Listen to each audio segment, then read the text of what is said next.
డిండి project నిర్మాణంలో భాగంగా నాగర్ కర్నూలు జిల్లా మంతటి గ్రామంలో పంట పొలాలను ధ్వంసం చేసి భూసేకరణకు ప్రయత్నిస్తే అడ్డుకొని తీరుతామని హెచ్చరించారు బీఆర్ఎస్ నాయకులు డాక్టర్ నాగం శశిధర్ రెడ్డి. మంతటిలో పంట పొలాలను పరిశీలించిన నాగం శశిధర్ రెడ్డితో రైతులు బాధను వెళ్లబోసుకున్నారు. ఎట్టి పరిస్థితుల్లోనూ తమ భూములను ఇచ్చేది లేదని రైతులు స్పష్టం చేశారు. డిండి ప్రాజెక్టుకు నీటిని తరలించేందుకు ప్రత్యామ్నాయ మార్గాలు ఉన్నప్పటికీ రైతుల భూములను సేకరించేందుకు ప్రభుత్వం ప్రయత్నిస్తోందని ఆరోపించారు. ఏటా 2 పంటలు పండుతున్నా పచ్చని పంట పొలాలను డంపింగ్ యార్డ్ కోసం తీసుకోవడం దారుణమన్నారు. రైతుల భూములను కాపాడేందుకు బీఆర్ఎస్ పార్టీ తరపున పోరాడతామని, భూసేకరణను అడ్డుకొని తీరుతామని స్పష్టం చేశారు నాగం శశిధర్ రెడ్డి.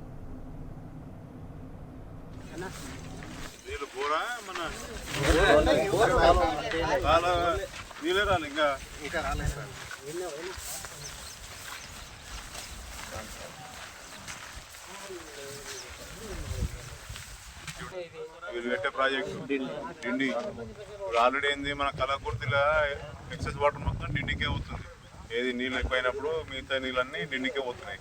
దాని తర్వాత గవర్నమెంట్ జియో ఇష్యూ చేసింది. ఏంది మన ఎస్ఎల్బిసి ఉంది కదా, టన్నల్కి వెళ్ళి ఆడికెళ్ళి కూడా నీళ్ళు డిండి కోనికి ఎన్ని తీసుకుపోతారో అర్థమైతే తెలియదు వీళ్ళు గవర్నమెంట్.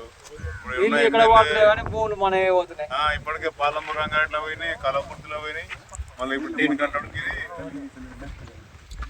ఒకసారి